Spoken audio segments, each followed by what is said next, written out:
Nicole Teacher from Empire English with the word of the week.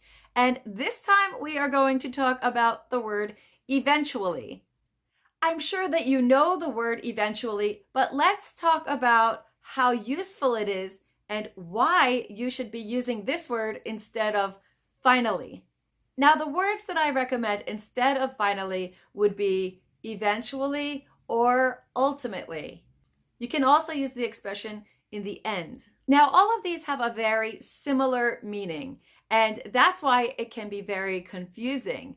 So this video is for intermediate or advanced English speakers because you can understand the difference by listening to how these words are used in different situations.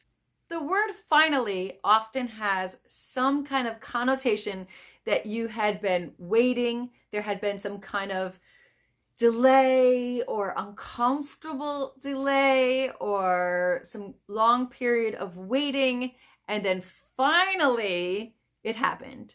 For example, we had been hiking many hours and finally we got to the top. If you hear that a couple had been dating for many years and then finally they got married, there is something implied that you had expected them to get married earlier, or you're surprised they didn't get married earlier, or maybe one of them wanted to get married earlier. I want you to be careful of when you're using the word finally and start using the word eventually, because that implies that some time has gone by or quite a long time has gone by. You can feel that things have happened or time has passed. If you keep studying English, eventually you will get better. Eventually you will speak English very well. Eventually you will be fluent.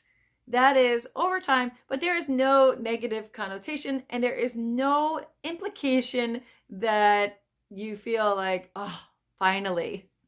Ultimately is a little bit more difficult to explain, and that kind of includes the feeling of overall, or like what's most important in the general sense.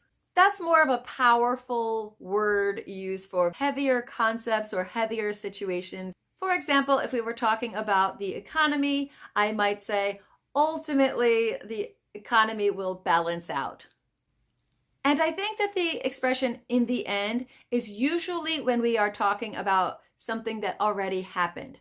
That's when you're telling a story about something that already happened. You can use it about the future or things in general. However, I usually hear native English speakers saying, in the end, I decided not to go.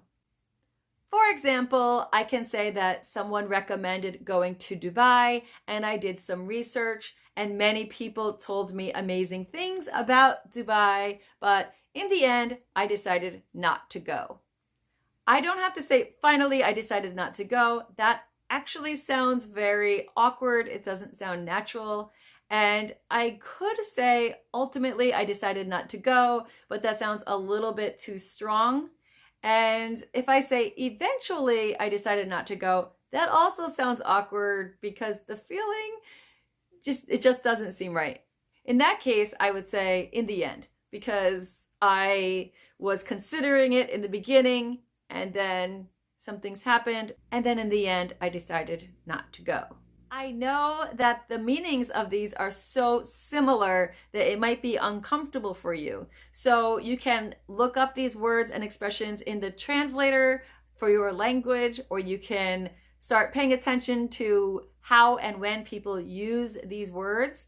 Just know that if you're using the word finally, it usually carries that feeling that like, oh, it's about time. So please subscribe below, and then eventually you will learn so many words and so many lessons that your English will improve and you will be very comfortable in the end. Bye bye. See you next week. Mwah.